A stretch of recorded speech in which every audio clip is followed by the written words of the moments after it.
வணக்கம்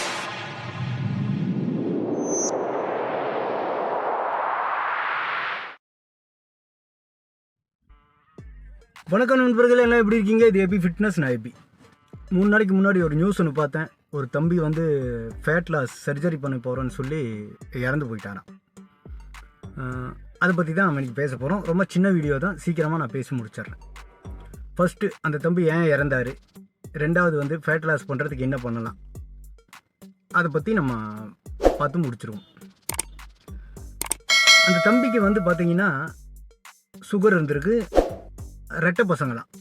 அவர் ரொம்ப நாளாக இந்த மாதிரி ஃபேட் லாஸ் சர்ஜரி பண்ணணுன்னு யூடியூப்பில் பார்த்துட்டு ஒரு டாக்டரை இது பண்ணி பார்த்துருக்காரு. அங்கேருந்து நிறைய ஃபோனுகளெல்லாம் வந்திருக்கு, சீக்கிரம் வாங்க, அவர் வெளிநாடெல்லாம் போகிறாருன்னு. அவங்க அப்பா பேட்டி கொடுத்துருந்தாரு, அதை பார்த்தீங்கன்னா உங்களுக்கு தெரியும். தம்பி சர்ஜரிக்கு போகிறாராம். அப்புறம் ஒரு 45 நிமிஷம் கழித்து டாக்டர் பதட்டமாக வந்துட்டு, நான் ஆம்புலன்ஸுக்கு சொல்லியிருக்காங்க, வென்டிலேட்டருக்கு சொல்லியிருக்காங்க, அப்படிங்க இப்படிங்கன்னு இருக்காரு. அவர் ட்ரெஸ் எல்லாம் ஒரே ரத்தமாக, வயிற்றுல ஓட்ட போட்டாங்களாம் அந்த ஃபேட் லாஸ் சர்ஜரிக்கு. அந்த தம்பி இறந்துட்டார். அவங்க அப்பா ரொம்ப மன வேதனையாக பேசிகிட்டு இருந்தார். ஃபேட் லாஸை பொறுத்த வரைக்கும் இந்த மாதிரியெல்லாம் போனீங்கன்னா, இதில் ஃபேட் லாஸ் ஆனாலும் திரும்பவும் அது ஜாஸ்தி ஆகிறதுக்கு நிறைய வாய்ப்பு இருக்குது. ஏன்னா மெடிசன், நீங்கள் எந்த ஒரு மெடிசனில் கிடைக்கிற நன்மை அந்த மெடிசனை விட்டால் போயிடும். இதை பற்றி நான் நிறையா வீடியோஸில் சொல்லியிருக்கேன். கிரியேட்டினை பற்றி, ப்ரோட்டீனை பற்றி, சப்ளிமெண்ட் பற்றி எல்லாமே சொல்லியிருக்கேன். இந்த மாதிரியான சப்ளிமெண்ட்டெல்லாம் எடுத்துகிட்டு நம்ம பயிற்சி பண்ணோன்னு வைங்களேன், அதை விட்டதுக்கப்புறம் அதனால் கிடைச்ச நன்மைகளெல்லாம் கொஞ்சம் கொஞ்சமாக குறையும். அதே மாதிரி தான் இந்த ஃபேட் லாஸும். சில பேர் எல்லாம் இதுக்கு மெடிசன் எல்லாம் எடுப்பாங்க, திடீர்னு குண்டாக இருப்பாங்க. ஒரு வாரம் 10 நாள் கழித்து பார்த்திங்கன்னா அப்படியே ஒல்லி ஆகிடுவாங்க. அப்புறம் ஒல்லியாக இருக்கிற மாதிரி இருப்பாங்க, பார்த்தா அதுக்கு முன்னாடி இருந்ததை விட ரொம்ப குண்டாகிடுவாங்க. ஏன்னா அந்த மெடிசனுக்கு அவ்வளோதான் பவர். ஆனால் நம்ம வந்து உடற்பயிற்சி, நடைப்பயிற்சி, உணவு கட்டுப்பாடு, இந்த மாதிரி நேர் வழியில் போனோன்னா நமக்கு ஃபேட் லாஸ் ஆனாலும் அவ்வளோ சீக்கிரம்லாம் குண்டாக மாட்டோம். அதை நம்ம அப்படியே வந்துட்டு தொடர்ந்து அதை நம்ம மெயின்டைன் பண்ண முடியும். இந்த மாதிரி உயிர் சேதங்களெல்லாம் ஆகிறதுக்கு வாய்ப்பு இல்லை. சரிங்களா? ஓகே. அந்த தம்பி நினைக்கும் போது ரொம்ப வருத்தமாக இருக்குது. அந்த தம்பியை பற்றி சில வார்த்தைகள் நான் கடைசியாக சொல்கிறேன். ஃபேட் லாஸ் பண்ணுறதுக்கு வந்து பார்த்திங்கன்னா, நான் சொன்ன மாதிரி உடற்பயிற்சி, நடைப்பயிற்சி, உணவு கட்டுப்பாடு. உணவுன்னு பார்த்தீங்கன்னா புரதம், காய்கறிகள், புரத மாமிசம், இதை எடுத்துக்கலாம். நிறைய கறி சாப்பிட சொல்கிற, கறியெல்லாம் சாப்பிட்டா குண்டாகிடுவாங்க, அப்படி கிடையாது. நீங்கள் முட்டை, கறி, மீன் இதெல்லாம் சாப்பிட்டீங்கன்னு வைங்களேன், உடம்பு குறையத்தான் செய்யும். ப்ரோட்டீன் அதில் அதிகமாக இருக்குது, அமைனோ ஆசிட்ஸ் வந்து அதில் அதிகமாக இருக்குது.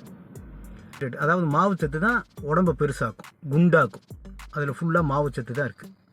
ஆனால் நம்ம ஆளுகள் என்ன பண்ணுறாங்க, இந்த புரதத்தோட கார்போஹைட்ரேட்டையும் சேர்த்து சாப்பிட்றாங்க, மாவுச்சத்தோட புரதத்தையும் சேர்த்து சாப்பிட்ருவாங்க. அதாவது ஒரு கறி குழம்பு பண்ணால் நிறையா சாப்பாடு போட்டு சாப்பிட்றது, இந்த மாதிரி. அதனால தான் குண்டாகிறாங்க, அதிகமாக குண்டாகிறாங்க. அப்புறம் உடம்பு பெருத்து இந்த மாதிரி ஃபேட் லாஸ் அது இதுன்னு போயிட்டு ரொம்ப கஷ்டப்படுறாங்க, உயிரே போயிடுது. நீங்கள் உடம்பு ஃபேட் லாஸ் பண்ணணுன்னா அதுக்குன்னு டயட்டுகள் இருக்குது, நல்ல நல்ல ட்ரெயினர்கள் இருக்காங்க ஜிம்மில். இப்போ பார்த்தீங்கன்னா ட்ரெயினர்களை பற்றி தவறான ஒரு இதெல்லாம் இருக்குது. யாராவது ஒரு செலிப்ரிட்டி யாராவது இறந்து போயிட்டாங்கன்னா உடனே ட்ரெயினர்களை மேலே வந்து குற்றம் சொல்கிறது. மோசமான ட்ரெயினர்களெல்லாம் இருக்காங்க, பணமே குறிக்கோளுன்னு இருக்கிறவங்களாம் இருக்காங்க. பசங்களுக்கு தவறான மெடிசன் போடுறது, அப்புறம் தவறான மாத்திரையை கொடுக்குறது, மல்டி விட்டமின்னு டைனபோல் மாத்திரை கொடுக்குறது, இந்த மாதிரியெல்லாம் நிறையா இருக்குது. ஆனால் சில நல்ல ட்ரெயினர்களெல்லாம் இருக்காங்க, உண்மையாலுமே நல்ல ட்ரைனிங் கொடுப்பாங்க. அவங்கக்கிட்ட போனால் ஃபேட் லாஸ் ஆகிறது நிச்சயமாக உறுதி. அந்த மாதிரி நல்ல ஜிம்முகளை, நல்ல ட்ரெயினர்களை தேர்ந்தெடுத்து போனீங்கன்னா இந்த மாதிரி உயிர் சேதங்களை நம்ம குறைக்கலாம். அந்த தம்பி நினைக்கும் போது ரொம்ப மனசு வேதனையாக இருக்குது. அவங்க அப்பா பேசுனதை நினைக்கும் போது ரொம்ப மனசுக்கு கஷ்டமாக இருந்தது. ரெட்டை பசங்களாம் அந்த தம்பிக்காக ஒரு சில வார்த்தைகள். ரெட்டை பசங்க ஒரே மாதிரி துணி போடுவாங்க, ஒரே மாதிரி இருப்பாங்க, வீட்டில் ஓடி ஆடி விளையாண்டுலாம் இருப்பாங்க. அதில் ஒரு பையன் இல்லை அப்படிங்கும்போது எவ்வளோ மனவேதனை. இப்போ எங்கள் குடும்பத்திலேயே நானும் ரெட்டை குழந்தை தான், எனக்கு ஒரு அக்கா இருக்கிறாங்க, நாங்கள் பேர் இரட்டையர்கள், நாங்கள் 2 பேரும். அதனால வந்து அந்த தம்பிக்காக நான் வருத்தப்படுறான்ட்டு இல்லை, உண்மையாலுமே அந்த தம்பி நினைக்கும் போது ரொம்ப மனசுக்கு கஷ்டமாக தான் இருக்குது. அப்போது இந்த மாதிரியான சிகிச்சைகள், தவறான சிகிச்சைகள் மூலம் உயிர் சேதம் ஆயிடுது. எல்லா மருத்துவமனையும் சொல்ல முடியாது, சில நல்ல மருத்துவமனையும் இருக்குது, எல்லா டாக்டரும் மோசம்னு சொல்ல முடியாது. ஆனால் இந்த மாதிரி தவறான டாக்டர்களும் இருக்கிறாங்க. அந்த தம்பி வந்து இந்த சர்ஜரிக்காக சில செக்கப்பெல்லாம் பண்ணியிருக்காரு, சில செக்கப். ஆனால் அது அவர் இதெல்லாம் தேவையே அவசியமே இல்லைன்ட்டாராம். ஏன்னா இந்த மாதிரி ஃபேட் லாஸ் பண்ணணுன்னா இந்த மாதிரி செக்கப்பெல்லாம் எடுத்துகிட்டு தான் போகணுன்னு. அதை பார்த்துட்டு இதெல்லாம் ஒன்றும் பெரிய விஷயமே இல்லைன்ட்டாரான். கடைசியில் அந்த தம்பியோட உயிர் போயிடுச்சு. நீங்கள் ஃபேட் லாஸ் பண்ணணுன்னா ஒரு நல்ல ஜிம்மை தேர்ந்தெடுங்க, நல்ல ட்ரெயினர் தேர்ந்தெடுங்க. அவங்க சொல்கிற உணவு கட்டுப்பாடுகளை நீங்கள் முயற்சி செய்யுங்க. நிச்சயமாக ஃபேட் லாஸ் பண்ணலாம். இந்த டயட், அதாவது உணவு கட்டுப்பாடுங்கிறதுல உடம்பை குறைக்கவும் முடியும், கூட்டவும் முடியும்.